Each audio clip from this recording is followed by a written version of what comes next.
We're also following the major news from the Vatican tonight. Pope Francis voicing support for same-sex civil unions, the first pope in history to do so. The Pope saying homosexual people have the right to be in a family, that they are children of God.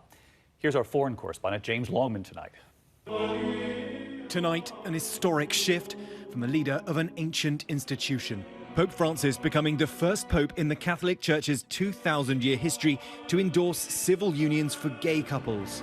This is a man who cries with humanity. In the new documentary, Francesco, the Pope says homosexual people have a right to be in a family. They are children of God and have a right to a family. It's a major departure from the position of the Vatican's own doctrinal office. The Pope adding, what we have to create is a civil union law. That way, they are legally covered. I stood up for that. The pontiff has called for civil unions in the past, but before he became pope. The emphasis on the legitimacy of the LGBT family is also notable. Experts calling it a monumental moment. It's a real way of not only speaking pastorally to this group of people, but also speaking lovingly and making them feel more welcome in the church.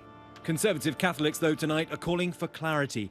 Thomas Tobin, Bishop of Providence, Rhode Island, saying the Church cannot support the acceptance of objectively immoral relationships. But Francis's words are striking a chord with a younger generation. I never thought that I would see something like that in my lifetime.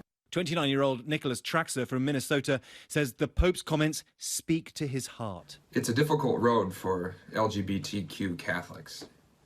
I value my faith and my sexuality as equal parts of my identity, but it hasn't always been that way. Pope Francis has cast himself as the modernising pope, but he's faced huge opposition from within his own clergy. This latest move could mean the biggest backlash yet, but he may feel he has no choice if he's to survive in a modern age.